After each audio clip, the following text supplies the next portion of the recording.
Picture this. Beneath the golden skin of Egypt's deserts lie names that once felt more real than a living pharaoh. At dawn, the world was reborn with Ra's first blaze over the horizon. At night, a serpent of chaos coiled in the dark, threatening to swallow creation whole. Temples were not just buildings, but engines holding the universe together. A whispered hymn could steady the sun's course. A mist ritual could let the edges of the world fray. In a land where the Nile drew a green ribbon through endless sand, people trusted gods the way a sailor trusts a compass, completely or not at all. And even now, when you say the word amulet, you echo their small, stubborn hopes. The protective eye on a bracelet, the feather, the scarab pressed into a pendant, these aren't just designs. They're reflections of the same fears and promises that lived in the heart of an Egyptian 3,000 years ago. Keep my child safe. Guide my journey. Let the sun rise again. The language of protection never went extinct. It just changed materials. From faience and gold to ink and silver. From temple lintels to keychains and tattoos. Tonight, you won't just hear a roll call of gods. You'll feel how divinity seeped into ordinary life, into bread baked at dawn, into the cool shade beneath papyrus roofs, into the low thrum of oars on the river. We'll move among familiar names, Ra and Isis, Osiris and Horus, Anubis and Hathor, and the ones that lurk at the margins. The lioness whose breath was desert heat, the craftsman god at the potter's wheel, the hidden one whose name swallowed kings. You'll see how each deity answered a human need, how each story wrapped the cosmos in order, how myth became a daily chore and a nightly safeguard. So, step softly with me into a world where the divine and the earthly shared the same breath, where torchlight flickered against painted walls, where the Nile exhaled a cool mist, and where a single prayer, spoken gently, could keep the heavens turning. Listen to the city first, the Cairo of now. Car horns stitching quicksilver lines through warm evening air, the soft clatter of teacups on cafe saucers, a distant muezzin rising and folding back into the hum. Neon skims across the Nile in loose ribbons. A motorboat coughs and fades. Somewhere, laundry flaps like pale flags against a balcony light. Modern breath, modern pace. Now let it thin. The river widens in your mind, darker and slower, as though time has set a hand on its shoulder. Street lamps loosen into constellations. Skyscrapers settle into horizons of sand. The soundscape changes register. You begin to hear another pattern beneath the city's rhythm. A pulse steady and old, like oars dipping in unison, like sandals whispering over dust. A faint sweetness threads the air, the smell of incense, not the perfume spray of a storefront, but resin warmed over coals, frankincense, and myrrh surrendering one curl at a time. It clings to everything, to woven mats, to linen sleeves, to the breath of a priest reciting words older than memory. Follow that scent. It draws you through a gateway, taller than any modern billboard, into the courts of Karnak, where columns rise like a petrified forest, and the sky is a narrow river between them. The stone is cool, even in memory. When your palm meets the column's flank, it holds the night's stored chill and the hint of centuries. Dust trapped in the grooves of hieroglyphs, a smoothness worn by thousands of hands, petitioners, workers, kings. The surface is alive with shallow shadows, falcons with outstretched wings, ankhs looped like keys, sun discs perched on horned crowns.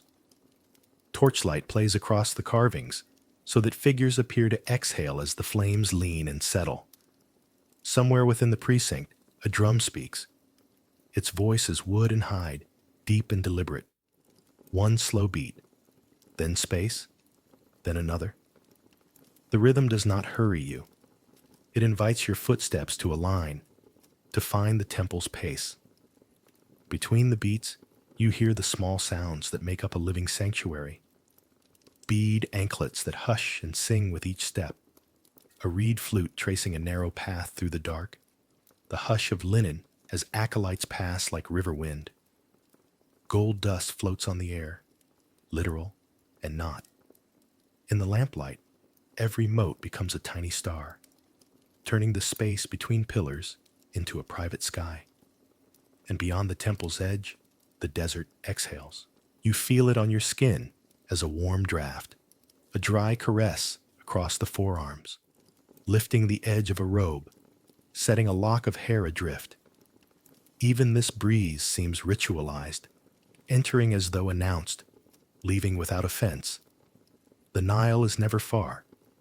In the night, it smells of clay and green things, water hyacinth, wet reeds, damp rope.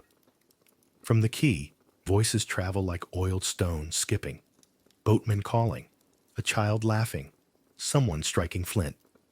The river's black surface carries a faint tremor of moonlight. Somewhere upstream, a barge nods toward Memphis, its cargo tucked beneath woven mats, its pilot counting stars as mile markers. Let the bridge span fully now, modern to ancient, Cairo's lights to the lamplight of Memphis. Listen for the shift in accents, the old sibilants worn smooth by time. Imagine streets that are less streets than packed earth corridors between mud brick walls. The evening market has dimmed. Vendors drowse beside baskets of onions and dates. A cat works the margin of shadow and smell. A perfumer's stall keeps its ember alive under a clay hood, letting the last cone of kaifi smolder down. Even in rest, the city is articulate. It speaks in textures, the rasp of papyrus, the grit that gathers in sandals, the faint metallic taste of copper tools cooling after sun. Underfoot, ground granulates into a mosaic of temperature, pockets of warmth where limestone released heat reluctantly, cool eddies where thresholds held shade. Roofs breathe out their day's saved light. Somewhere, a pot of beer, thick, sweet, a little sour, finishes fermenting, and the air nudges you with its soft, yeasty tang. Return to Karnak, not as a tourist with a camera, but as a small figure stitched into the temple's order. You pause at the hypostyle hall. Columns crowd like a stone grove, their capitals blooming into papyrus umbrellas. Above, a slender clear story grants the night a way in. Stars look down, as if reading themselves in the carved ceilings. Constellations mirrored by paint that has faded but not forgotten its colors. Lapis blues, ochres, iron reds pinned under the hush of centuries. A priest passes. No flourish, only function. He carries a brazier, and with a practiced tilt, he feeds the ember. The incense breathes out again, and with it, the story of sap and sun and far coasts where resin once bled from trees. A second drum joins the first, not to stir the blood, but to steady it.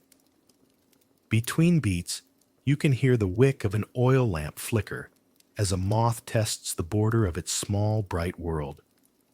From somewhere deep within, the sanctuary where the god rests, comes the whisper of reed brushes over stone as the floor is swept for the night.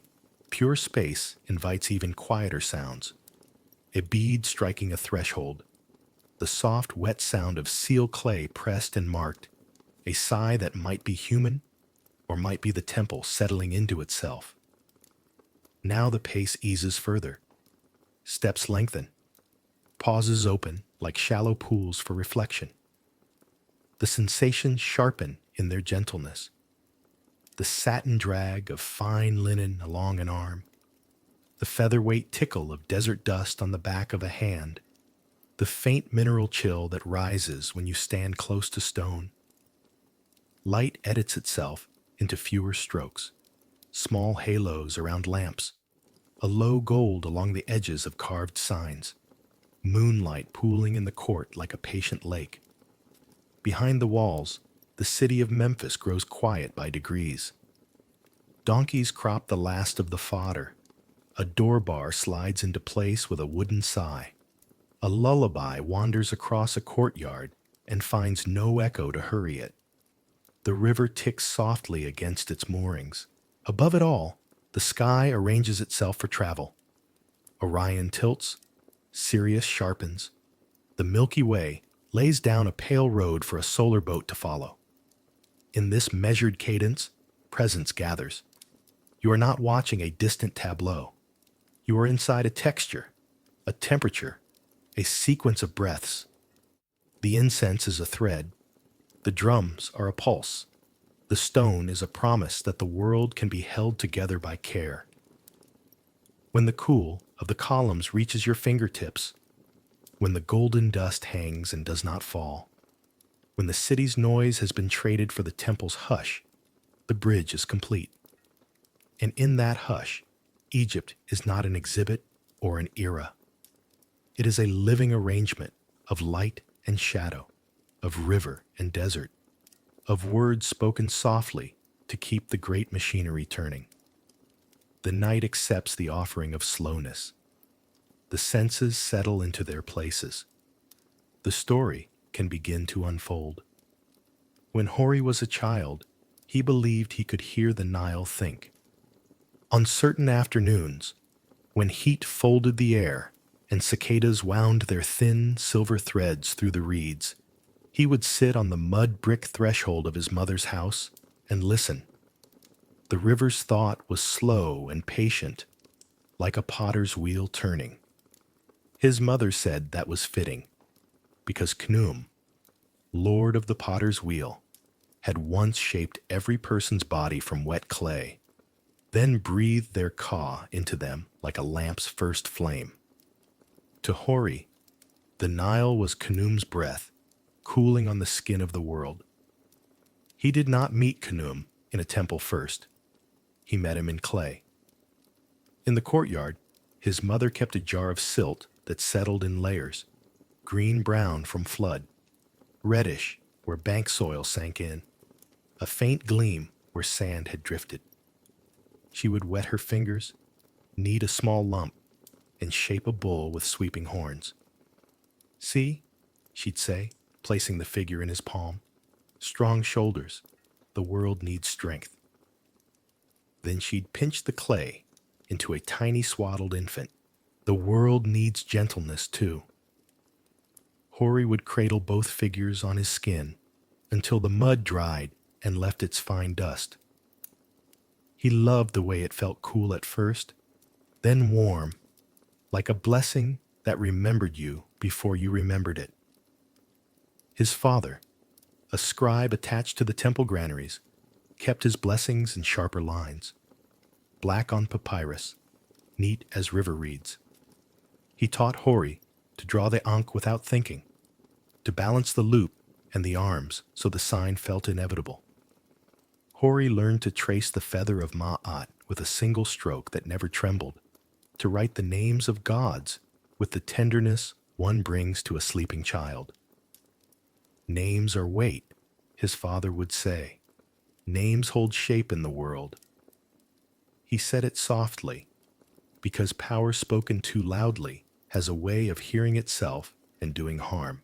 When the flood came and receded, when bread rose and cooled under linen, when the market shone with dates and onions and glazed amulets bright as beetle shells, Hori grew into the habit of order. He followed his father through the temple courts, a respectful half-step behind, eyes lowered.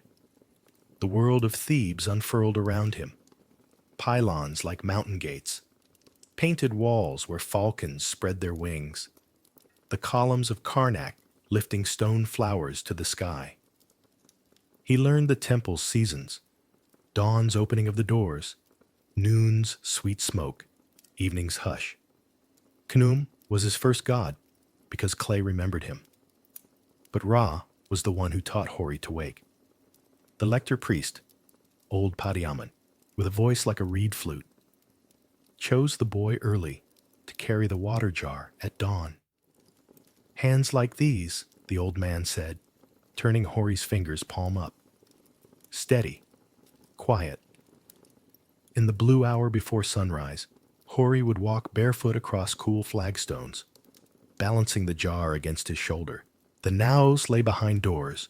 Only a few men might pass, but even the outer air trembled, as if the god's room held a pressure like thunder, without sound. The ritual always began the same way, which was to say, it always began like the world beginning. Lamps were lit. A priest unsealed the sanctuary with clay and ribbon, and words that had weight. The first hinge moaned softly. Inside, darkness seemed to lean outward, curious.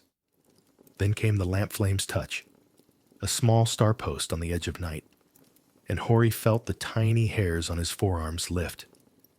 He could not see the god's face. He wasn't meant to. But the outline of the bark, the crowned disk, the coiled uraeus catching a slow glint, these were enough. Each morning, the statue was woken with fresh linen, kohl to define the eyes, a smear of scented oil along the brow. A mirror lifted the first shard of sun into the room. The god saw himself and seeing, rose. Hori's breath always grew lighter then, as if the light relieved him of a weight he hadn't noticed he was carrying in the dark. Serving Ra meant learning the precise speed of dawn. It was not haste, it was certainty. The prayers had a tempo that matched the city's first murmurs. The barley sellers taking down their awnings, a donkey shaking dust from its hide, water ticking in jars. The lector priest's voice set a track for the sun to glide on. The sistrum's shake made a mesh to keep chaos from climbing in through the seams. Hori's task was small. Water here, cloth there, an offering table tidied without clatter. But the smallness gave him peace. In the arrangement of bread and beer and figs, he felt the whole country arranging itself, each act contributing to an order so wide it could hold the sky. Yet the days existed in tension with their opposites. Dusk's long skirts brushed the temple steps, and a different register entered Hori's blood. He had learned, as all Thebans did, the story that ran under every story. That night was not merely absence, but a passage the world had to survive. The serpent Apep waited out there, coiled beyond the horizon like a storm thought. On evenings, when wind prowled the colonnades and lamps guttered without cause, Hori felt the old, childish fear, irrational and exact, the way a shadow at the edge of vision feels precise. He remembered Padiamun's whisper in his ear, "The night is a road the sun must take." Our words are milestones. Our breath is the oar stroke. There were nights when Hori stood on the temple roof, where the city's roofs stepped down like half-sunken stairs into the dark. He watched the stars gather, the familiar figures lift, Orion's belt bright as beads on a collar, Sirius a single hard spark. The priests below chanted the book of overthrowing Apep, gentle and firm as a mother untying a knot. Hori mouthed the words, his lips barely moving. He imagined the solar bark cutting the black water. He imagined the serpent's mouth opening like a horizon and closing without success. It soothed him to picture the oars working in unison, the helmsman's hand steady. It soothed him to think the universe loved discipline. But another voice lived under the ritual, a voice that belonged to no priest. It lived in Hori himself. He did not question the god's reality. The river, the sun, the wind that sounded like reeds, these were not human inventions. And yet, in the quiet moments when he washed his hands in the basin and watched the water distort his fingers, he felt the edge of a question. Did the gods hear him? Hori, son of a scribe, small in the shadow of Amun's columns? Or did they hear only the words he spoke on behalf of the temple, the city, the whole joined body of people? His doubt was courteous. He did not flaunt it. It came and went like a cool draft that makes a lamp flame bow without putting it out. On a morning after a dust storm had turned the sky to parchment, he asked Padyaman, "When we speak, Holy One, do the gods hear the voice or the breath behind it?" The old man looked pleased, as if Hori had brought him a well-made jar. "Both," he said. "If the breath is honest, the voice carries. If the breath is false, the voice arrives empty." He tapped Hori's chest lightly. "Keep a good wind in here." So Hori tended his breath. He learned to count it without counting, to lay it under the words, like a reed mat under offerings. He found that kindness helped. It made his breath steady to help a temple porter lift a sack, to return a dropped amulet to a child, to carve a clearer channel for the water in the garden ditch, so beans would drink more easily. Small things oiled the larger machinery. He believed, on better days, that the gods noticed such oiling. He married Meret, whose name meant beloved, which embarrassed him at first because it sounded like a promise spoken too close to the sun. She was a linen worker for the temple, fingers clever as swallows. When she laughed, something in Hori's chest relaxed, as if a bandage came loose and the skin beneath could breathe. She brought him the smell of wet flax and almond oil, the music of the loom running true, the domestic order that mirrored the temples, bread set to rise at the right hour, lamps trimmed before they asked. In the heat, she stored coolth. In the cool, she kept embers. With Meret, Hori learned a different ritual, the patient braiding of days. Their daughter, Hainit, arrived in a flood season when the Nile had been generous. Hori held her with hands that had steadied mirrors for the god's face. She was as real as a limestone step, soft, yes, but definite. He thought of Khnum when he saw her fists open and close. He imagined the potter god's thumb had left a tiny whorl at the base of each finger. Hnout grew into the world like a reed into water, already attuned to the temple's punctuation. She slept better when the evening drums spoke. She reached for the sistrum and shook it carefully, the way the priestesses did, as if her arm understood not to jolt the air. Fatherhood altered Hori's prayers. Once, his petitions were broad. Keep the world in its place. Keep the sun's course smooth. Keep Apep tired. Now they were also precise. Keep Hnout's breath easy when she coughs. Let Meret's hands not bleed from the loom. Spare our house from scorpions. Let the bread rise softly today. At first, this narrowing alarmed him. Was it selfish to tug the hem of the divine for such small mercies?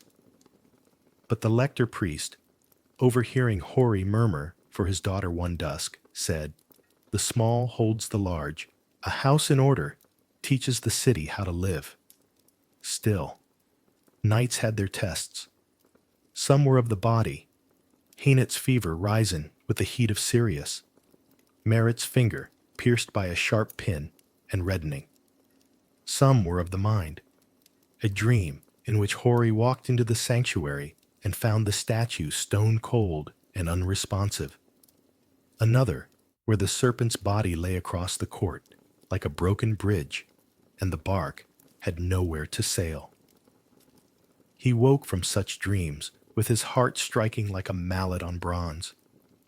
He washed his face. He held the window slit open to let river air sweeten his chest. He waited for dawn, as if waiting for a friend to come around a corner. On one such night, wind flayed, the city's dogs restless, Hori climbed to the roof again. The sky had the look of fabric, a weave you could trace with your eye. He found the familiar gods in their stations, Orion with his strong belt, the bright eye of Sirius, the river of the Milky Way, where the bark must travel. He whispered the night liturgy. "Turn back, you with your many coils," he said into the wind, the words pebbles thrown into a dark pool. He felt foolish and relieved at once. A moth dove at his lamp, reconsidered and circled. Hori cupped the flame with one hand and thought about breath, about Padiamun's counsel to keep a good wind in the chest. He inhaled until he met the cool in his lungs, then let the air go with the ease of a rope paying out. Morning came, as it always had so far, with a pale warning before the sun itself, and then the clean edge of light. Hori walked into the temple with gratitude like a second skin. He found the mirror heavy in his hands, and the beam of light obedient. When the god's eyes brightened under coal and gold, Hori's doubt thinned to a manageable thread. He did not need it to vanish. He needed only to keep it from drawing his mouth into a brittle line. He could be a man who wondered and served at once. The world accepted that combination. There were days of splendor. When the festival of Opet came, Thebes turned inside out and joyous. The god Amun left his sanctuary in procession, borne on shoulders that did not shake. The river became a lane of offerings. The city, a throat that sang without tiring. Hori walked in the shade of the bark's canopy and smelled blue lotus and wine and sweat and sun-warmed wood. He watched the king's face, carefully set between human and divine, and felt the thrill of alignment, heaven and earth touching in the form of a man who waved at children. Hennet sat on Miret's shoulders to see, her hands opening and closing as if clapping the air. For days after, she played at procession in the courtyard, her dolls solemn and glad by turns, and there were days of quiet tracings. Hori repaired a chipped libation bowl, rubbing the edge with powdered stone until the lips sang under his finger. He copied a hymn with a steadiness that made time pass like slow water. He taught a novice to lift a lamp so the flame did not lean and sputter. He learned the sistrum's measure from a priestess who had the gift of setting a room's nervousness at rest. "Not loud," she said, "present." He shook the metal tongues until they spoke in a silver hush, and the sanctuary smoothed like linen under a flat hand. In all this, service and family, public joy and private worries, Hori's sense of the gods remained intimate without becoming fragile. He was not a man who saw visions. He was a man who saw to tasks. But sometimes, while sweeping away yesterday's petals, the air would lift in a way that told him the god approved. Or, standing in shade, while noon hammered the courtyard's white, he would feel a small coolness between the shoulder blades as if a large wing had passed near. He did not try to catch such moments with words. He let them settle where they wanted. Once, during a dry year, when the flood hesitated and the city's mouth tasted of concern, Hori walked to the riverbank at dusk and knelt. He did not ask the Nile to swell like a command. He sang to it instead, the song his mother used when she colored clay with water to make it workable. "Easy, easy," he whispered, as if the river were Henut learning to stand. He stood only when the first star arrived. When, weeks later, the water line crept up the bank, With the quiet insistence of a determined child, Hori did not claim credit. He carried wheat to a neighbor whose store had run thin and said nothing. The gods do as they will. We do what we can. Years gave Hori a less urgent heart. Doubt never left. It refined itself. It became a question he lived with comfortably, like a sliver under the skin that you learn not to press. He still climbed the roof sometimes to watch for the star road. He still woke before dawn to carry water that woke the sun. He still touched columns with the respect you give an elder's shoulder. Meret's hair silvered in a way that made her look crowned. Henut's laughter lengthened into a young woman's voice. She learned to make kifi that burned cleanly and left the room thoughtful. Hori found that his prayers had grown spacious.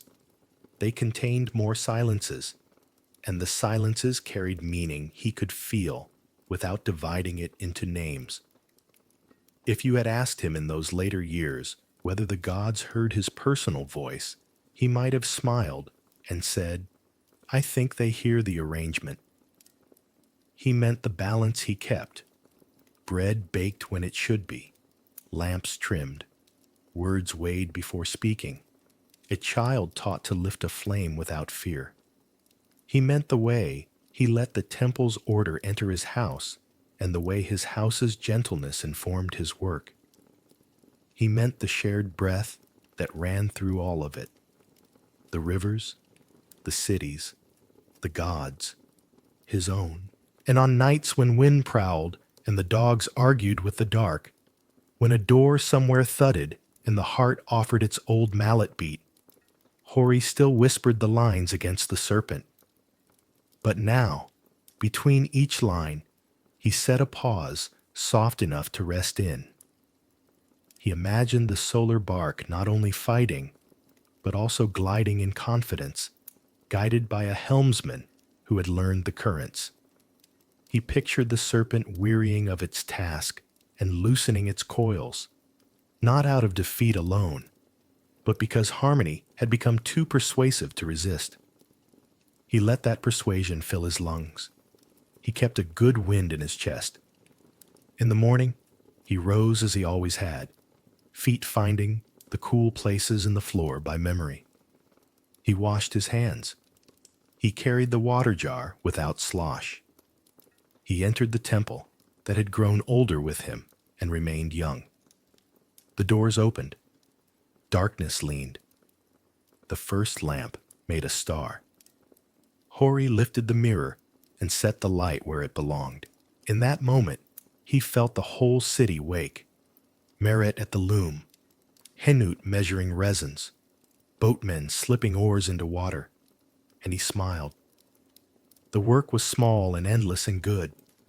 The gods, he felt, were listening, not to a single voice alone, but to the quiet choir of a world kept gently in place. The gods of Egypt did not live only on temple pedestals.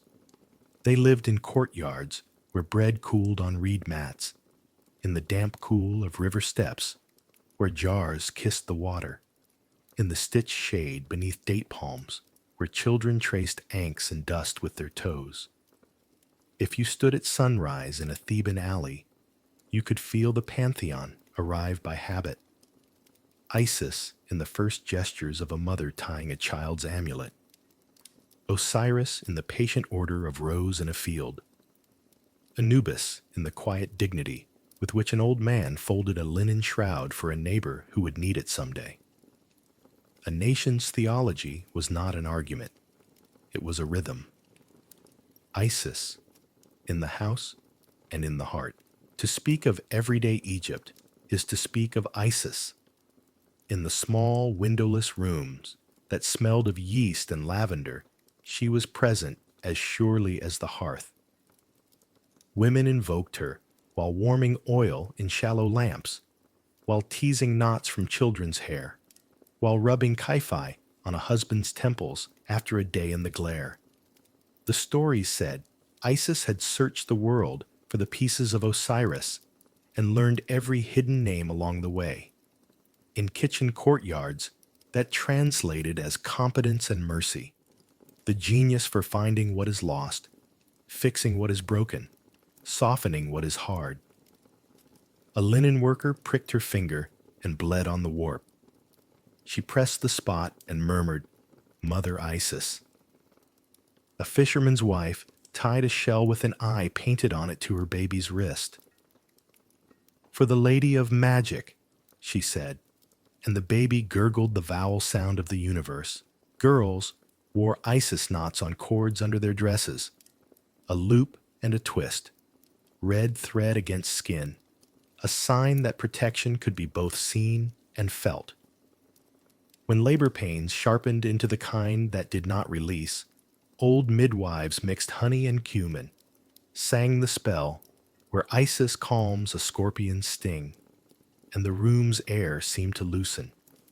Even men who kept their piety spare might press their lips to a little faience image of the goddess, and then to a child's forehead before a market journey.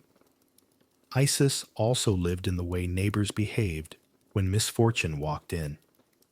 She was the impulse to bring bread to a grieving house without knocking, to sit and mend a net while a widow stared at the wall until remembering returned.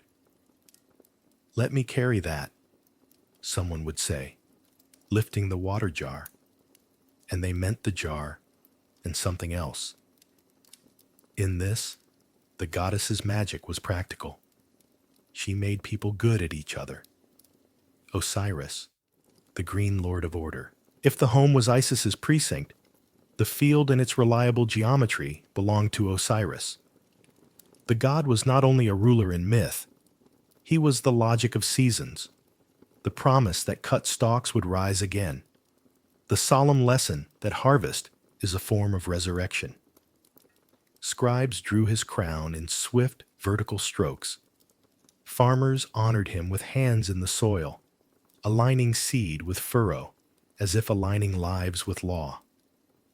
At planting, men and women stepped into the soft squares left by the flood and pressed grains with their toes, laughing at the tickle, speaking to the earth the way one speaks to a shy animal. "Grow well, Green Lord," they said to the damp dark. At harvest, the first sheaf stood a little apart, tied with a band of fresh reeds, dedicated to Osiris so the rest could be cut without offense. In granaries, where cool air tasted of dust and fortune, overseers sealed jars with clay stamped by the god's sign. The clay was not only a lock, it was a vote of confidence in tomorrow. Osiris lived in funerary bread, too. The small loaves, shaped like birds or fans, and placed with the dead as if meals could remember paths. He lived in the achines of pomegranates, sucked slowly on a porch when the sun softened. He lived in the judicial habit of weighing. Facts, grain, hearts, everything worth trusting set in a balance against something true. The story of his dismemberment and restoration was not horror to ordinary ears. It was a parable about how communities reassemble themselves after storms. Gather what you can, name what is missing, make a shape that holds. A village elder said, after floods took 3 houses. That was Osiris language in a human mouth. Anubis, the quiet companion. Anubis's jackal face did not frighten the way a mask might in thin lamplight. In villages, he was a familiar, a serious co-worker who never missed a step. He appeared in procession when life broke and needed to be carried across a threshold. When death came, the living did not shove it away. They arranged it, and in that arrangement, Anubis's presence steadied hands. The washer of the dead, a respected craft, spoke to him almost as one speaks to a neighbor leaning across a wall. Watch us do this right. A narrow room was swept and sprinkled, vessels set out, natron, oils, linen strips, a chalk to draw the protective signs. Women keened in the courtyard with a rhythm that kept grief from tearing itself ragged. while in the cool, inside, the work was careful, unhurried. The dead were not hurried. The papyrus, with words for the mouth to remember, was tucked near the heart. Amulets, wedjot eyes, jed pillars, were threaded into the linen like commas that would help the soul breathe between thoughts. Outside, children pressed their faces to door frames, but were not shooed away. They learned early that death was a road with rules and companions. The procession itself made a grammar in motion. Pallbearers, a priest with a jackal mask, or simply a ribbon at his brow, a woman as Isis, and another as Nephthys singing a dialogue of farewell, neighbors carrying jars of beer and small figs to sweeten a dusty throat. The living spoke to the dead as though to a traveler leaving before dawn. Go in peace, go upright, find good shade. They did not say, do not die. That would be foolishness. They said, do not wander alone, and meant Anubis will see to it. In the moment when the mouth was symbolically opened with a tool shaped like a fish's tail, so the departed could breathe and taste and speak, the whole street seemed to inhale with them. A theology that could be sung and performed belonged to everyone, not only to priests. The living God and the people of dust. Into this fabric, the figure of the pharaoh entered like a thread of gold. He was called a living God, not as flattery, but as function. In every public image, he stood between heaven and ground, one hand lifting offerings, the other receiving order. Festival days made the contrast between palace and alley vivid. The king's bark carved like a dream, its canopy striped with blue and gold, swung forward on the shoulders of men whose calves knew the cadence. Behind it, a tide of ordinary bodies, brickmakers, perfume sellers, women with babies tied to their chests, moved in a looser, warmer rhythm. The distance was real. The king wore crowns, a farmer wore dust, and yet the currents joined. For the king to exist as Horus on earth meant more rain on fields, more certainty that law would be law tomorrow. People cheered, not only for a face they would never approach, but for the idea that boundaries and blessings still held. They also knew the limits. A sower did not pray to the pharaoh when a calf sickened. He burned a pinch of incense to Hathor and asked a neighbor for garlic steeped in milk. A potter did not address a royal statue when a kiln cracked. She tapped the kiln wall lightly and asked Ta to keep the heat even.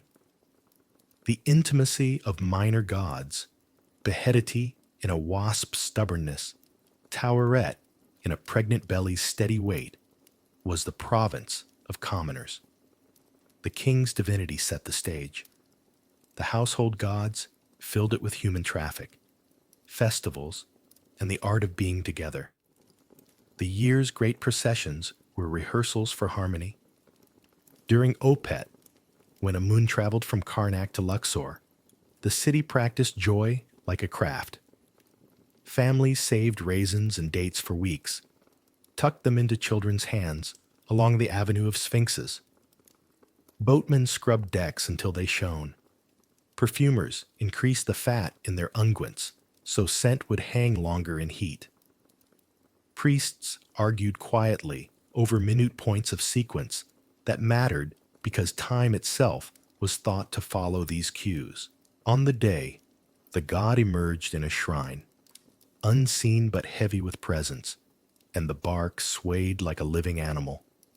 Women rattled sistra that shimmered like rain. Men clapped a beat that remembered field labor. Dancers passed like river light. Beer flowed, but the intoxication felt structured, fenced by song. Children wove back and forth between adults' knees, trying to see. Old men leaned on staffs and allowed their faces to be as unguarded as boys. Girls practiced the priestess's steps with a seriousness that predicted other competencies. In the press of bodies, you could taste the salt of human skin and smell lotus that had opened at dawn. Someone set a basket down, and everyone around it agreed to protect it without speaking. In the crowd's tide, a poor woman's amulet string snapped. Beads skittered, small as dew, and hands not hers knelt to gather them, eyes scanning the dust until the last green disk was found and strung. That, too, was ritual. Other festivals kept other temperatures. At the beautiful feast of the valley, families crossed the river with baskets and blankets to picnic among their ancestors' chapels. The language of grief became the language of gratitude. People read aloud the names carved on small stelae, brought bread to the dead, and ate with them in sunlight, told stories that polished memory into inheritance. The living asked the dead for favor in their practical tongues. Help this boy catch fish. Let our roof not leak. Keep my mother's back from stiffening. Priests moved among them like gardeners, pruning excess, watering what needed water. In the evening, lamps in the necropolis flickered like a second constellation, and the city understood itself as a single creature with many lives nested inside. Rituals as work, work as ritual. Beyond the feasts, most days wore smaller ceremonies like undergarments. A mason lifted 3 stones and set them in a square before laying the first course of a wall. Order like a cornerstone.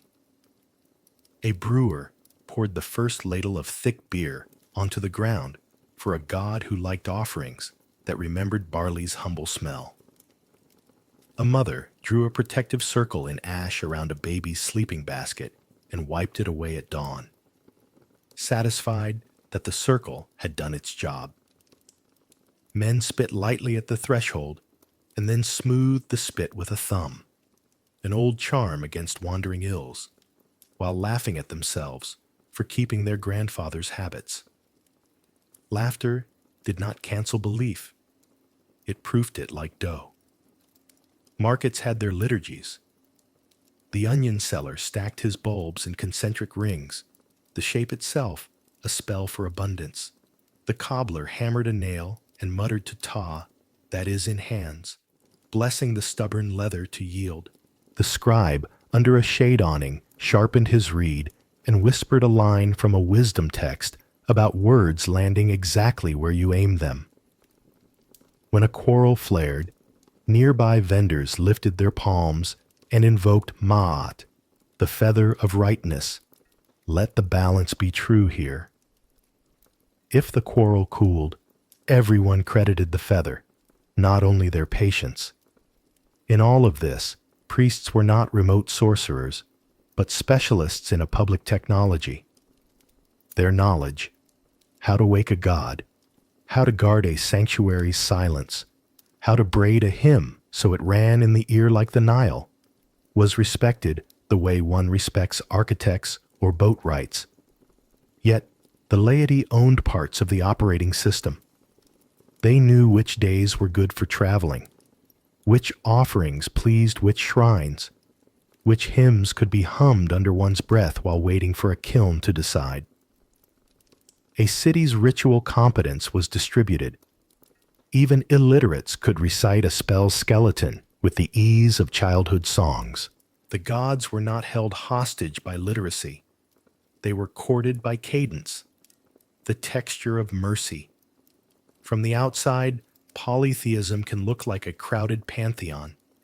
From within, it felt like a well-staffed household with everyone gifted at something. Isis knew bandages and words that closed wounds. Bes scowled at nightmares until they backed out of doorways. Hathor poured sweetness without making you sticky. Thoth could find your lost sentence and hand it back rephrased and ready. Sekhmet stood at the threshold with a scorpion in her hand and made even venom reconsider.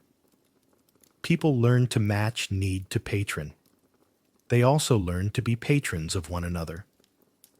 When a brickmaker's kiln failed 3 firings in a row, neighbors did not debate doctrine.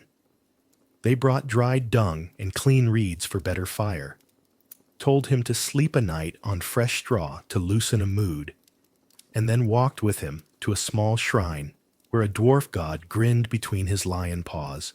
The brickmaker left a clay lion the size of a thumb and licked his finger to smooth its back. "Thank you for seeing small things," he said aloud, to the god and the gathered friends. If the next firing succeeded, the friends' laughter at the kiln's first breath had the timbre of prayer answered.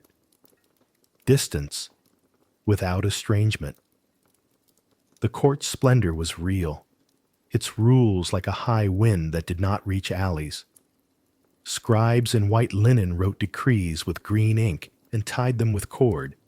Messengers ran with them in sandals that bit their heels. Statues larger than houses watched with smoothed patience as sun rose and fell. A farmer might never meet a court official, much less a king. And yet the monarchy's theology, Pharaoh as joint between heaven and earth, gave a collective permission for hope. If the king was right with Amun, then the canal would be dredged on time.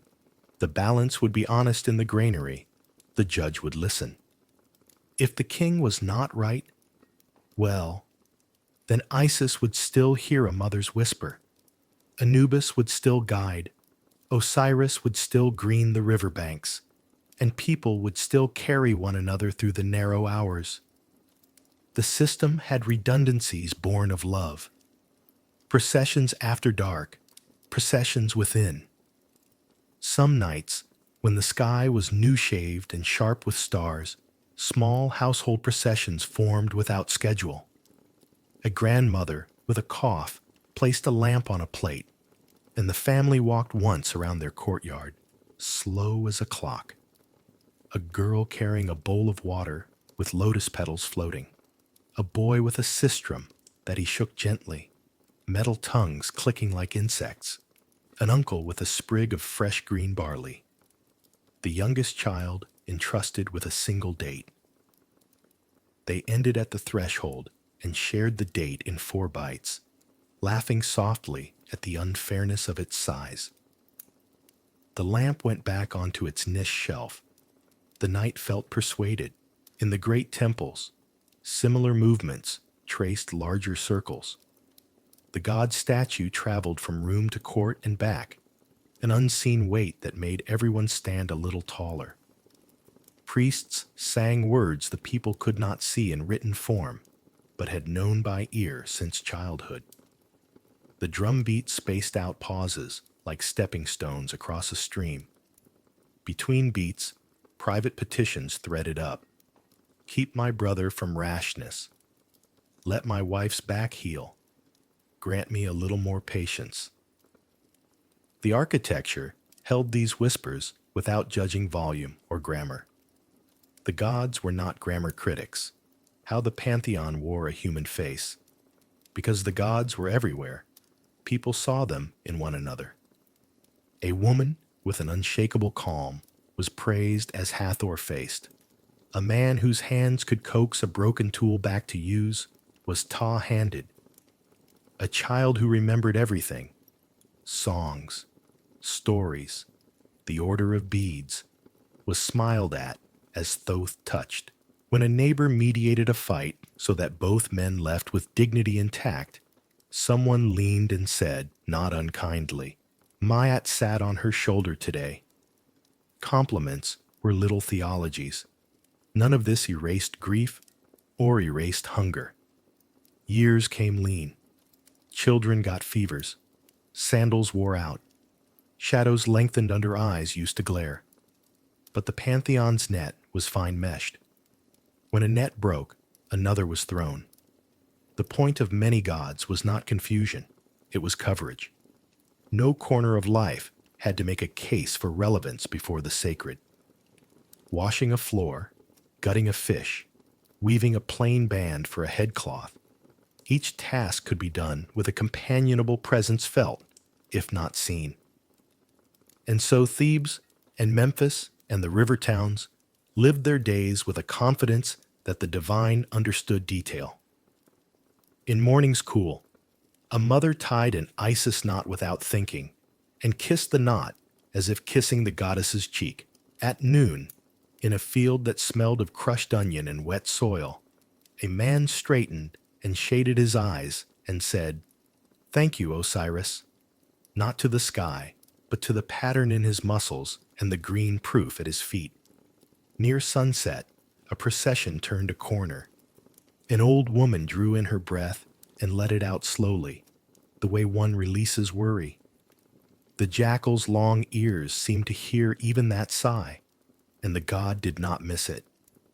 In such a world, faith was not a raised voice.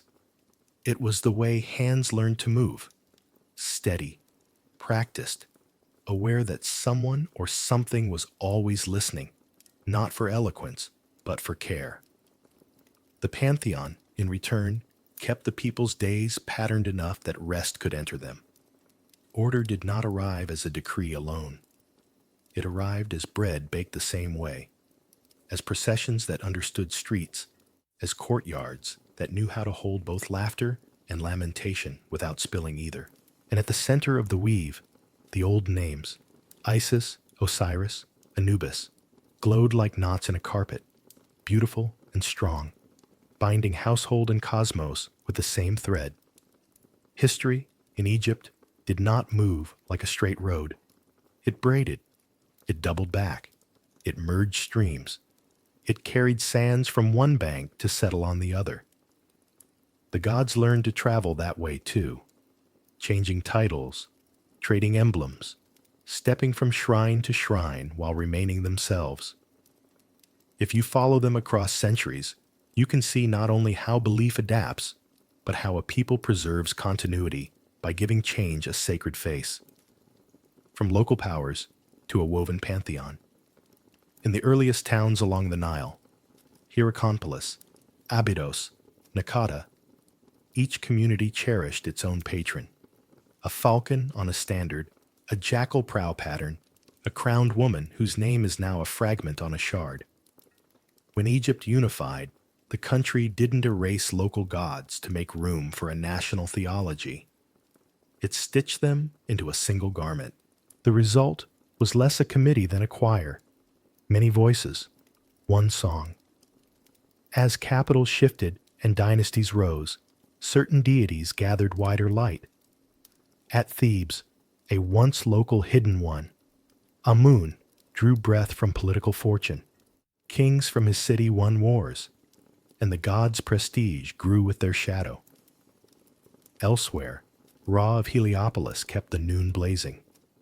Ta of Memphis spoke creations into order, like an engineer with a word for every joint. The river itself, always the quiet legislator, allowed for these adjustments. What it watered, flourished. What flourished, learned to name the water's grace. Amun-Ra, and the grammar of syncretism. The most famous merger reads like a hyphen that changed the weather. Amun-Ra. To join the hidden one, Amun, with the manifest sun, Ra, was to affirm a paradox at the center of Egyptian piety. The divine is both unseen and brilliantly public, mystery and daylight in one breath. The fusion was not a corporate acquisition with one logo plastered over another. It was a theological chord. In hymns, Amun-Ra is praised as the wind that cannot be seen and the disk that cannot be ignored, the God behind the face and the face that wakes the world. Processions embodied the idea. The shrine moved in darkness beneath a canopy while mirrors flashed sun into the crowd. Veiling and revelation married in a single act. Syncretism wasn't limited to this bright hyphen. At different times and places, Sobek Ra swam out of marsh hymns, a crocodile wearing a solar crown. The dangerous fertility of the river, bound to the predictability of dawn. When Memphis rose, Ta was hailed as Ta Sokar Osiris, a triad that spanned craft, necropolis, and resurrection. Work, death, and the green return yoked like strong oxen to pull the world forward. To modern eyes, such fusions can seem like theological clutter. To ancient worshippers, they were practical bridges, allowing one devotion to cross into another without breaking stride. Cults that roared, then whispered. Not every god kept the same volume in the collective ear. Some roared for centuries and then learned to speak softly from side chapels. Take Sekhmet, the lioness whose breath was desert heat. During times of plague or political fracture, her image loomed, a force to fear and placate, a surgeon's edge that could cut away chaos or cut too deeply. Legions of her statues at Karnak, stone lions with sun discs blazing from their brows, testify to periods when Egypt sought a fierce physician. Priests trained in pacifying Sekhmet performed daily rites to cool her wrath, a metaphysical public health. Later, as other cults took center stage and the state sought gentler emblems, the lioness gave some of her thunder to Hathor's milk and Mut's matronage. Sekhmet did not vanish. She settled, the way a once wild river learns new banks.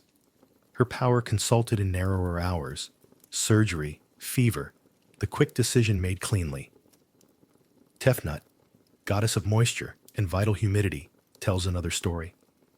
In cosmologies, where autumn births the first pair, Shu, air, and Tefnut, moisture, she is foundational, a principle, not a mascot. Principles are easy to rely on and easy to forget. As shrines multiplied and personal devotion preferred faces with ready stories, Isis seeking, Osiris rising, Horus avenging, Tefnut slipped into the architecture, critical, unspectacular, everywhere. Farmers felt her when dawn dew kissed barley awns. Priests invoked her in the fine print of creation hymns. But few children wore a Tefnut amulet to ward nightmares. The cult quieted without disappearing. Some powers work best as background climate. Across the map, other gods cycled.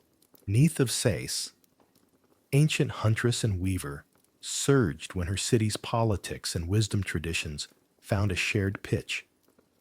Later, she threaded her attributes into other looms. Bes, the dwarf household protector, enjoyed a popularity that rarely troubled the high theologies. He smiled his grinning lion grin from bedposts for 1,000 years, then followed Egyptians into Greek and Roman apartments, an immigrant god with a portable job. Forgotten in Egypt often means faded from state liturgy, not erased. The ordinary kept many names alive long after capitals changed their accent. Reform, sunlit, and severe. Every chorus invites a radical who wants a solo. In the 14th century BCE, a king called Akhenaten lifted a new banner over the old, the Aten, the sun disk itself, not as a face on a bark but as radiant principle, whose hands reached down as beams to bless the world. In art, the old gods withdrew. The Aten alone stretched fingers tipped with ankhs over king and family. Temples opened to the sky. Hymns thrilled with freshness. No mythic squabbles, no animal heads, only light, light, light.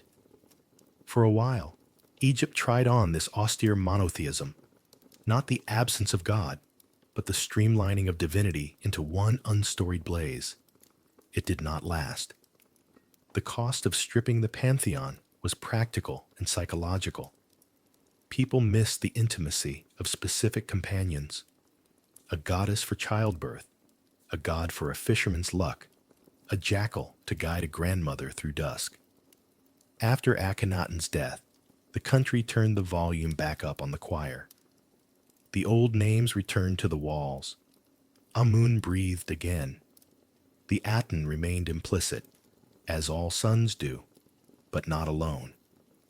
The episode left a lesson that the culture seems to have absorbed: unity without erasing variety, order without starving nuance, when Greece and Rome learned the Nile's grammar. Centuries later, Alexander's soldiers met Egyptian temples and did not sneer. They admired. Greek rulers in Egypt, Ptolemies with Macedonian roots, understood that power works best when it honors the existing sacred. The gods learned Greek nicknames and offered reciprocity. Isis traveled brilliantly in this era, stepping onto Mediterranean stages with a universal passport. In Greek, she was still the mother who knows hidden names, but also the lady of harbors, the savior of sailors, the wisdom that orders cities. Her cult spread from Alexandria to Delos, from Athens to Marseille and Rome. Initiates wore linen, kept certain days clean, and felt in the goddess a tenderness that crossed language. Serapis, a deliberately engineered deity, joined the pantheon as a diplomatic bridge, part Osiris, resurrection, part Apis, sacred bull, styled to appeal to Greek aesthetics. A bearded, seated god with a grain measure, modius, on his head, promising fertility and philosophical gravitas at once. Purists might balk at such inventions. History shows that they work when they answer a human need. Serapis's temples filled. His name rose in prayers that asked for health and civic harmony. This was not Egypt capitulating to Greece. It was Egypt teaching Greece how to speak Nile. Interpretatio Graeca, the Greek habit of identifying foreign gods with their own, increased the traffic. Thoth was Hermes, scribe and guide. So he became Hermes Trismegistus in late antique lore, a fountainhead of esoteric wisdom whose writings would echo in alchemists' laboratories 1,000 years later. Horus, the hawk with the conquering gaze, met Apollo's brightness and martial clarity. Anubis shook hands with Hecate at crossroads of the soul. Such identifications were never perfect overlaps. They were functional bridges on which mixed populations could carry offerings together. Under Rome, the traffic thickened.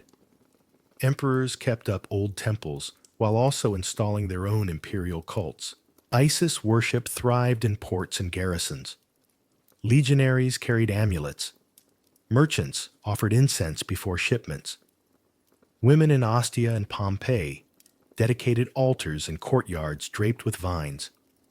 When Vesuvius covered Pompeii, it preserved an Isis temple mid-ritual, a snapshot of Egyptian piety thriving in Italian sunlight. Empire as a system liked gods that traveled well: twilight, transformations, and long echoes. In late antiquity, as Christianity grew and old temples lost state support, many Egyptian shrines went quiet. The last hieroglyphic inscriptions flicker in the 4th and 5th centuries CE. The old priestly colleges thinned. But silence in stone is not silence in culture. Motifs migrated. The image of a mother with a holy child on her lap, so beloved in Isis and Horus panels, found a new home in Christian iconography.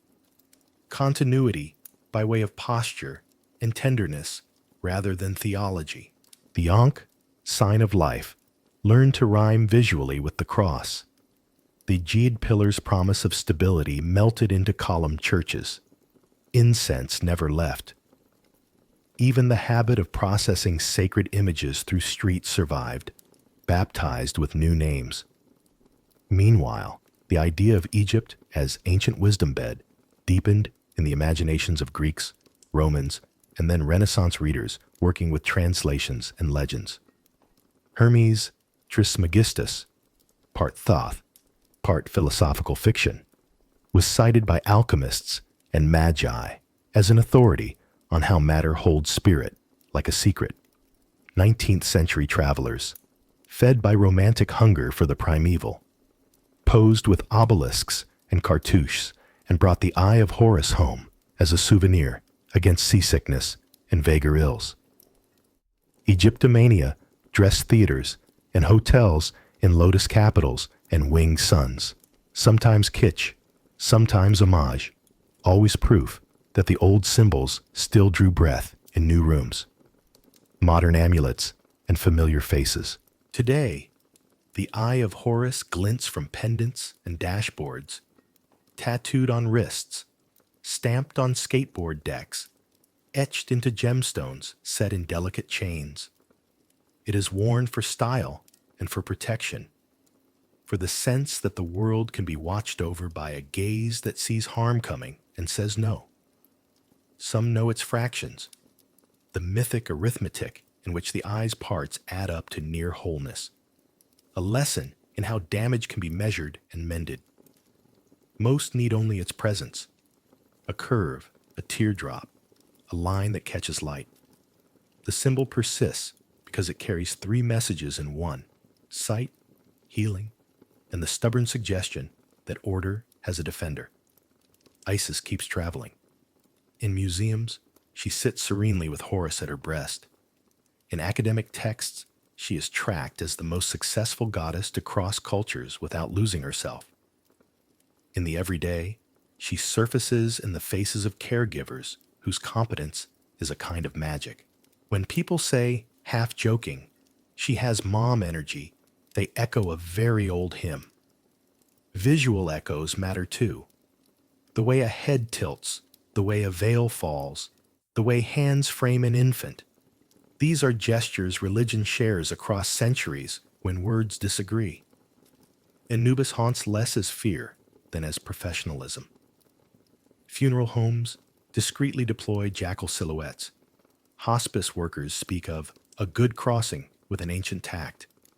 Designers borrow the gods' clean lines for logos that want to look vigilant. Osiris, green as riverbanks, emerges in environmental movements language. Restoration, regeneration, the right to return what was cut.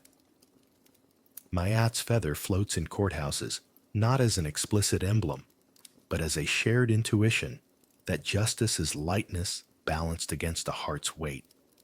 Even chaotic serpents find their modern roles as metaphors for systemic threats, as puzzles to be endured rather than slain, as reasons to keep rowing together at night. Archetypes that refuse to retire. Under the specific names and animal crowns live archetypes that modern stories keep hiring. The great mother who protects and finds. The dying and rising king whose loss and return make agriculture and politics bearable. The craft master who thinks in blueprints and speaks solidity into being. The scribe who knows that words can design reality. The solar hero whose duty is dawn. The gatekeeper of the threshold who accompanies without clinging. Egyptian religion gave these roles exquisite costumes and precise job descriptions. Contemporary culture keeps the jobs, updates the wardrobe. You see Isis in nurses who navigate impossible shifts, in organizers who remember every detail of a community's needs, in mentors who gather the scattered pieces of someone's confidence and help them stand. You meet Osiris in movements to restore wetlands, in gardeners coaxing life from compacted soil, in judges who understand that mercy and order are kin. Ra blazes in morning runners who treat sunrise like covenant, in engineers who align systems so they hum. Thoth writes code and case law. Ptah runs workshops and maker spaces. Sekhmet inspires surgeons and activists who cut with care. Hathor hosts rooms where joy is health. Even Tefnut's quiet dignity appears whenever someone attends to humidity, literal or social, the moisture a community needs to avoid cracking. Continuity by way of care. Seen across 3 millennia and more, Egyptian religion looks less like a fossil and more like a practice of maintenance, of keeping the great machine oiled with words, gestures, and shared meals. Syncretism wasn't confusion. it was lubrication. Forgotten, gods weren't failures. They were specialists whose clinics closed when the epidemic passed. Greek and Roman adoptions weren't theft. They were the old river, teaching new sailors how to row. And the modern echoes aren't plagiarism. They are inheritances, formulas for courage and tenderness, disguised as jewelry, art, and habit. When you lift a pendant and feel a little stronger, you are using a technology perfected on the Nile, an object as a promise that the world is not indifferent to your care. When a procession, religious, civic, or purely human, fills a street, and strangers protect a stranger's dropped belongings with their eyes, that is the festival logic still at work. When a nurse touches a forehead and whispers steady words no one will publish, that is Isis doing her rounds.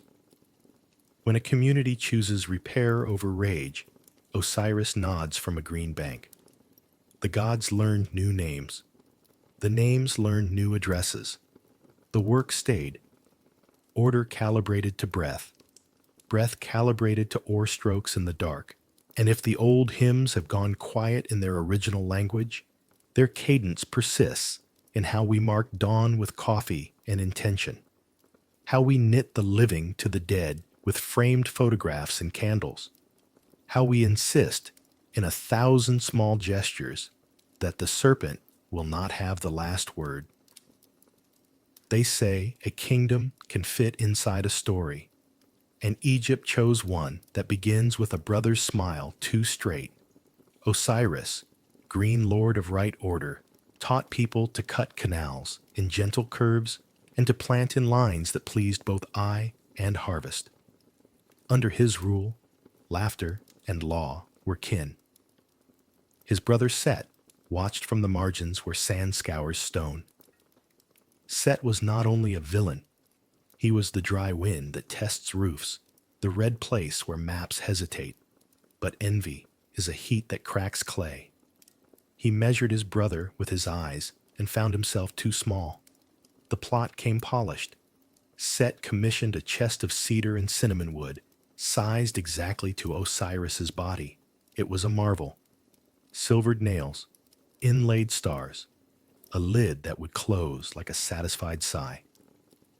At a feast where wine tasted of pomegranate and late sun, Set lifted the chest before the guests. A gift, he said, for whomever it fits exactly. Laughter rose, men stretched inside, women too.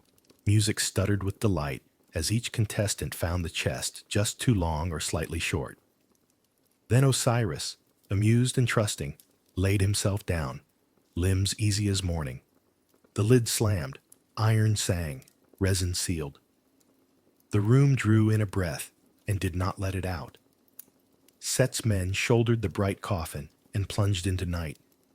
The Nile took it like a thought fled from speech, carried it past reed and crocodile, past fishermen counting stars, past children sleeping with scarabs in their fists.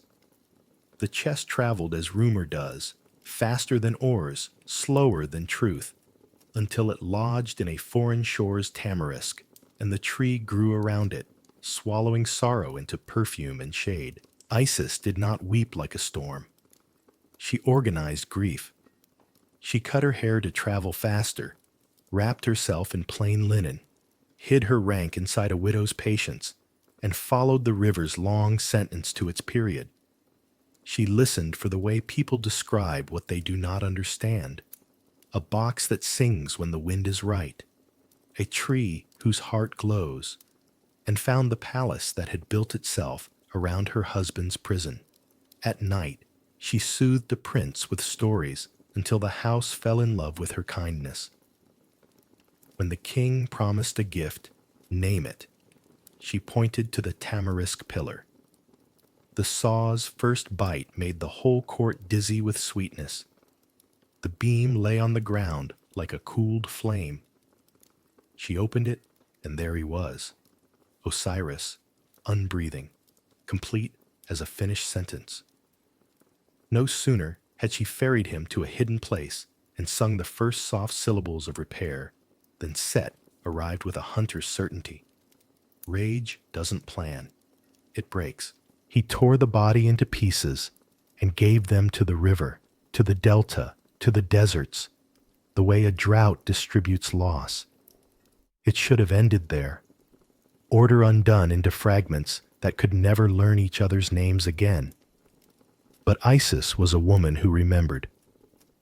She became the wind at ankle height, the midwife of scraps.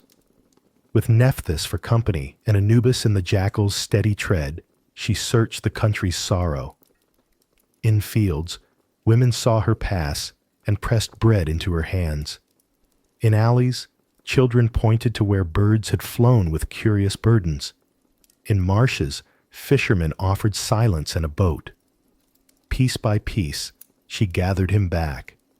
A shoulder smoothed by years of robes, a forearm with the strength of canals, a rib like a flute. Where a story says 13 or 14, read, enough to teach the lesson. Anubis brought clean linen and the cool intelligence of his craft.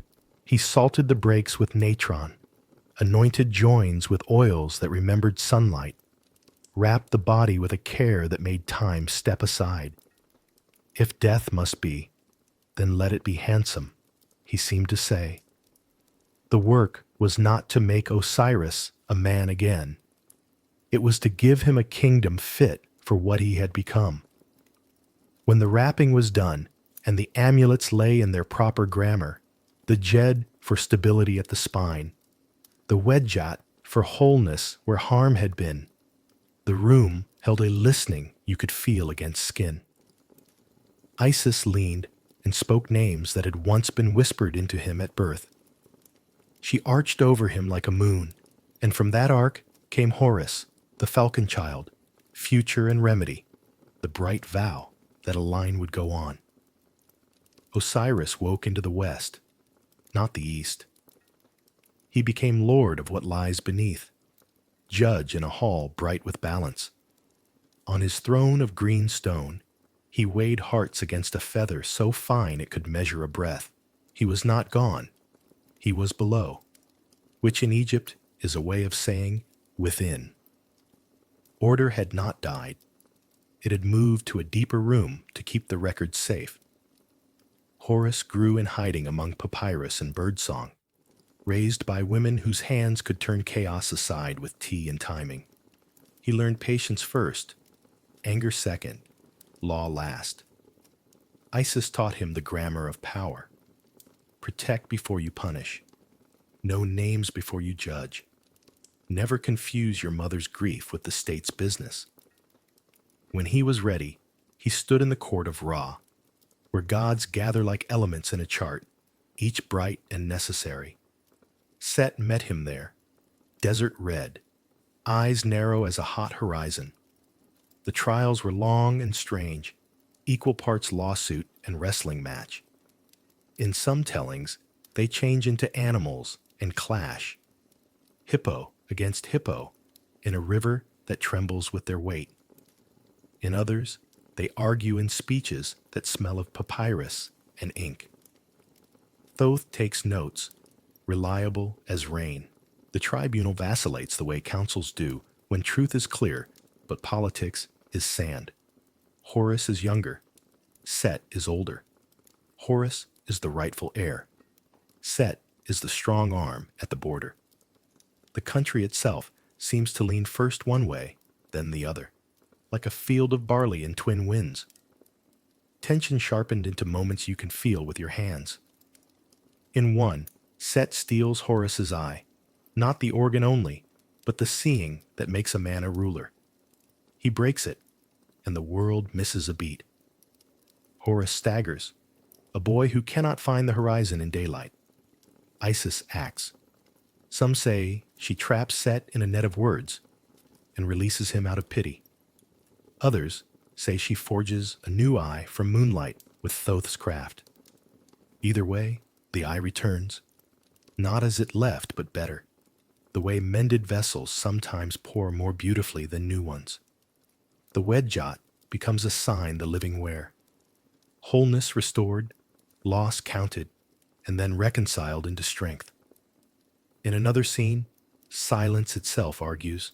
The gods go quiet, and in that hush, Egypt hears what it already knew.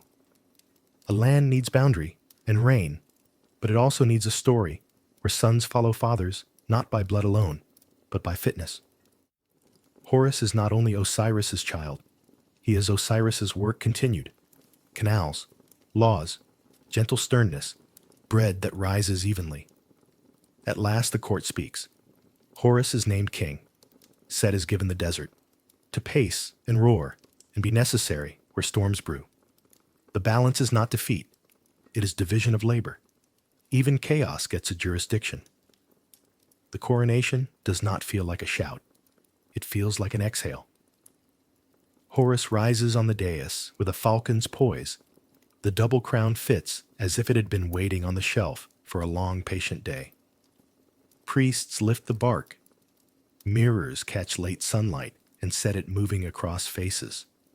Women trill as joy should be trilled, like water over pebbles. In far villages, men who will never see the palace sense the change as a clarity in the way the plow runs. In courtyards, mothers tie Isis knots on cords and smile without explaining why. On a roof, a boy who has not slept well for weeks dreams of straight canals.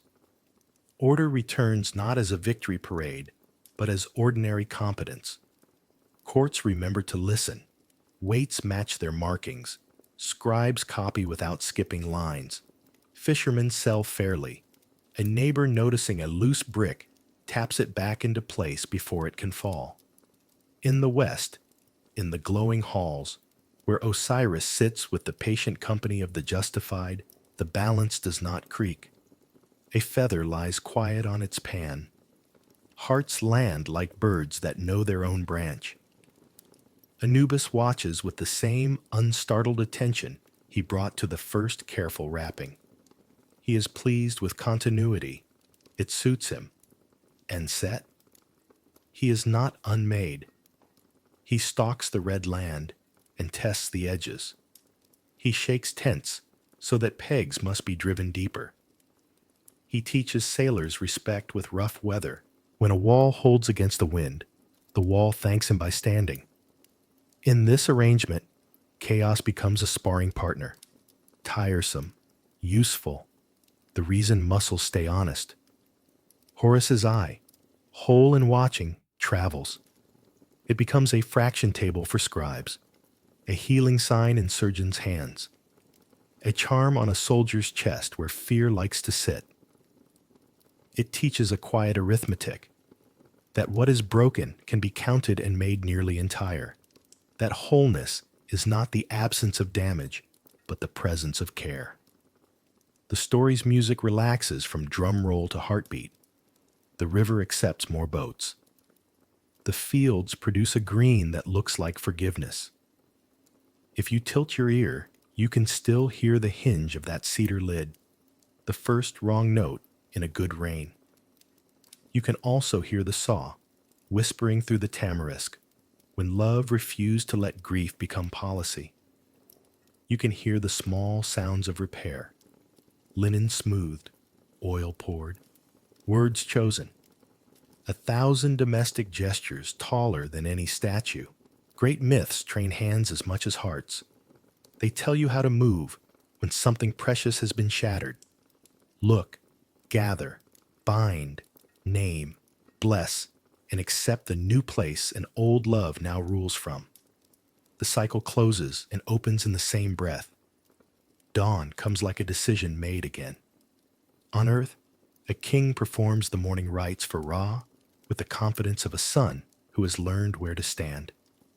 In the west, Osiris weighs and nods, green as riverbanks after flood.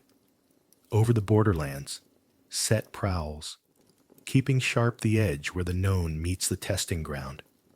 And in houses where bread rests under linen, an Isis knot holds a child's pendant in place, while a mother hums. Order and chaos are not annihilations, but partners on a long oar.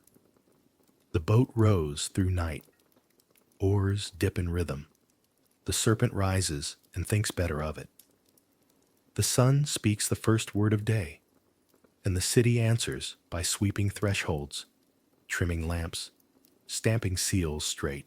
This is victory, not shouted, but held. Restored balance embodied in work that continues. Canals kept clear, promises kept clean, names kept kindly on tongues. The circle is not a trap. It is a path you can trust, a road that returns you to fields you know, and with each return, teaches you to walk them a little more wisely. What does it mean for human beings to believe in hundreds of gods? At first glance, it looks like crowding the sky. But listen more closely, and the crowd becomes a choir. Many parts, one song, each voice carrying a different slice of need.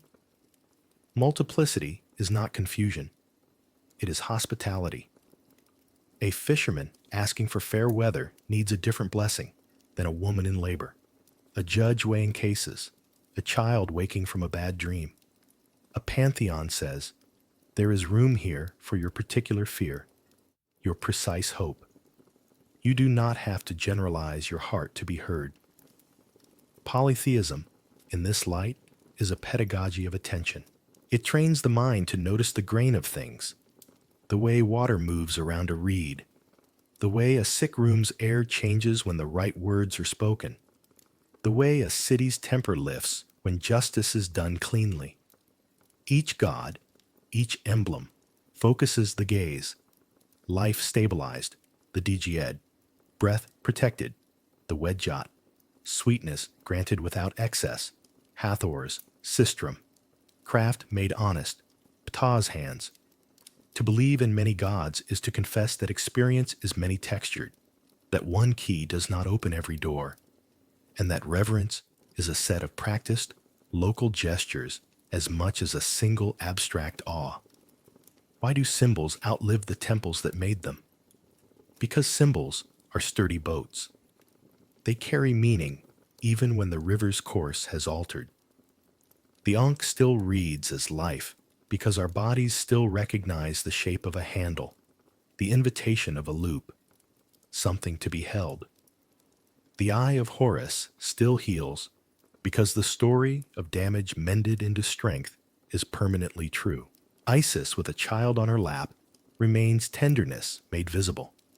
Osiris in green remains the promise that what we sow with care returns in forms we can live on. Theologies transform, gestures remain, and gestures, repeated, become ethics. If you stand far enough back, belief looks like engineering. We build structures of story to distribute weight and weather around what hurts and what matters. A myth absorbs pressure the way an arch does, spreading it in a curve so the stones below do not crack. The Egyptian genius was to entwine that engineering with housekeeping. Sweep the floor as if keeping chaos out of the world. Trim the lamp as if offering light to the sun itself. Weigh a heart against a feather by making your own speech a little lighter, your own dealings a little truer. Belief descends from the dome into the room and makes itself useful. Thread to the eternal. Some calibrations do not age. The sun still lifts from the horizon, as if returning from a long, necessary errand. It still declines with an elegance that teaches relinquishment without regret. The orange a child sees today from a city bridge or a country field is kin to the bronze glow that glazed Karnak's pylons. It instructs the eyes to soften and the chest to unclench. Morning asks for readiness, evening for release. The Aten's radiance, Ra's bark, a winter lamp in a modern kitchen, the names differ. The light remains. Likewise, our inventory of fear and hope has not changed much. We fear the unmade things, illness arriving without knock, plans that collapse like poorly fired clay, loneliness that makes rooms echo too loudly. We hope for the made things, health, work that fits our hands, bread that rises, laughter that settles the air, a steady presence at the bedside when a night goes long. The Egyptians named these currents with animals and crowns. We name them with schedules and scans and messages that say, "Home soon." Underneath the labels, the pulse is constant. The old rites whisper into our modern ones. Be patient with dawn. Row together at midnight. Let repair be slow and beautiful. When we speak of eternity, we risk imagining a marble coldness. Egypt teaches a warmer forever, the kind maintained by care. The gods survive not because they cannot be injured, but because people keep setting them right, the way you keep setting right a household that you love. Clear the threshold, mend the basket, reline the lamp. Teach the children the words that make danger step back. The cosmic is domesticated on purpose. The scale of the universe becomes graspable when it borrows the tempo of sweeping and baking and singing a refrain until the heart knows it without strain. Poetic close. Imagine now a long evening sliding down over the Nile. The sun loosens its grip on edges and spills a gold that tastes like apricot. Columns take on the gray-blue of doves' wings. The carvings on their flanks drink the last light and hold it in quiet seams. From a quay, you watch boats become silhouettes, triangle sails that lean, straighten, lean again, hulls that move as if remembering a conversation they mean to finish by the far bank. Oars strike water with a sound that suggests agreement. The river's face reflects and edits the sky, making its own scripture of streaks and softening. Somewhere, a drum speaks 3 times and then keeps its counsel. Incense unwinds above a shrine in a line you could trace with 2 fingers and a long breath. On the opposite shore, fields exhale that green, damp note that always sounds like forgiveness. A heron lifts, deliberate as a sentence that knows where it must land. Sand cools underfoot, the heat of the day stored now in the air's memory, not the stones. The city recedes to a murmur, clay jars setting down, a gate drawn across with a polite wooden sigh, a lullaby that does not insist. In this light, gods wear fewer faces, maybe one, maybe none.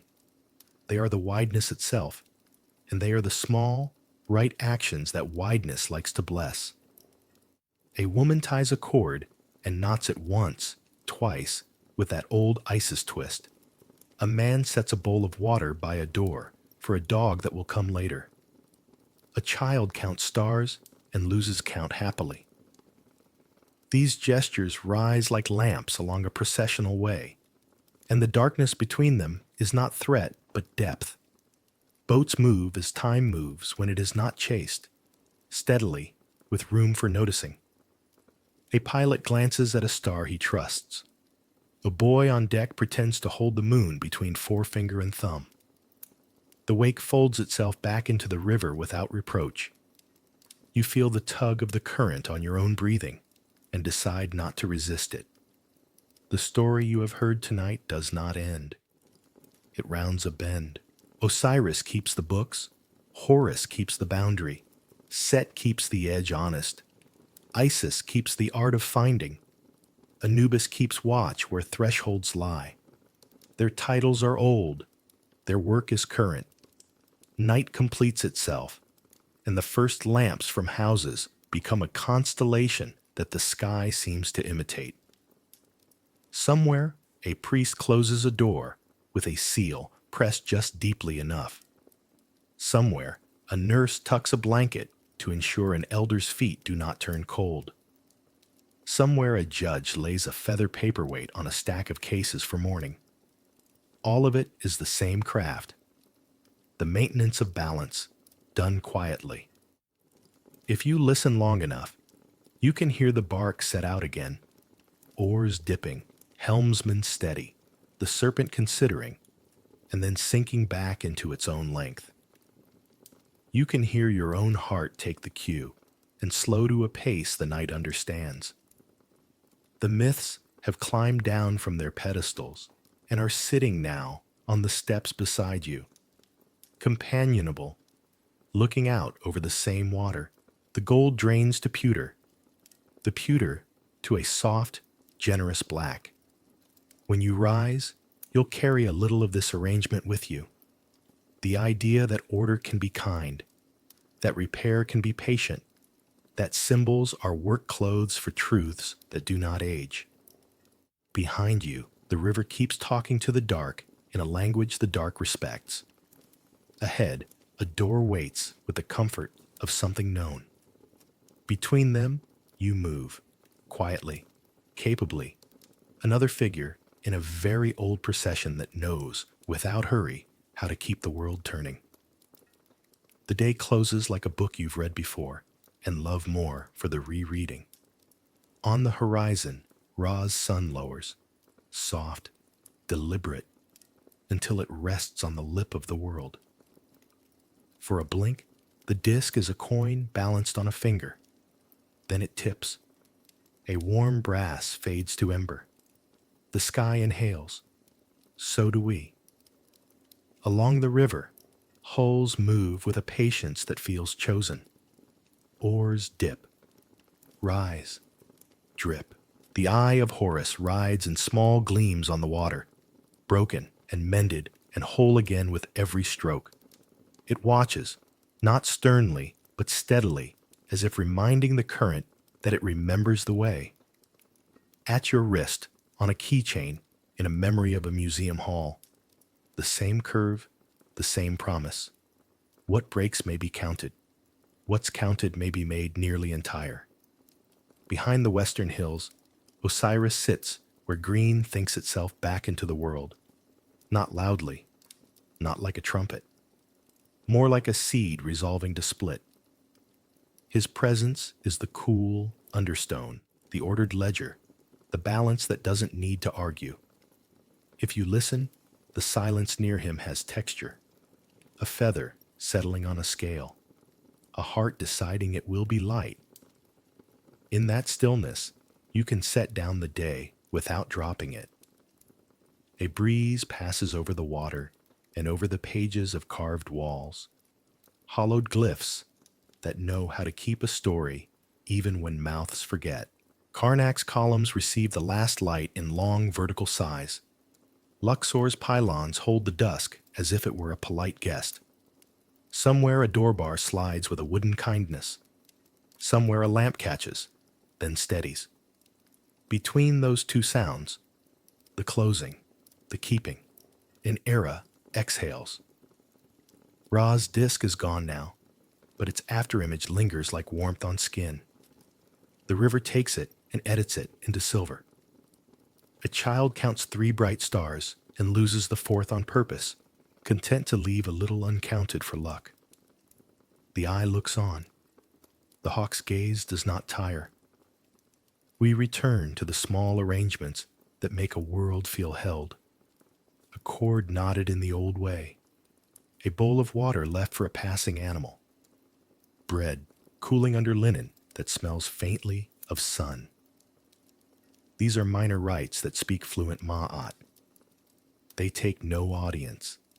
They ask only for hands that move gently and mean it. If you tilt your head, you can almost hear the great bark push off for its unshowy night work.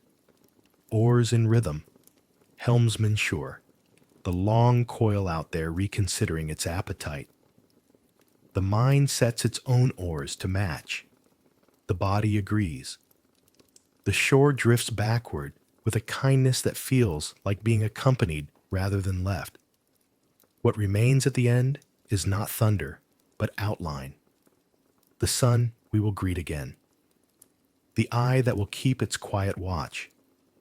The patient judge who measures without malice. Their names are old, their manners familiar. Light that returns, sight that restores, order that forgives. Together, they sketch a path across dark water, that even new feet can follow. Pause here. Let the air settle in the shape of the room. Let the river's slow applause fade to a silver hush. Let the stone keep its cool and the lamp keep its circle, and carry this with you. The understanding that balance is made, then remade, that symbols persist because they fit the hand and the heart, that care is a craft older than any crown. The gods of Egypt have stepped back from the center of our cities, but not from the edges of our days.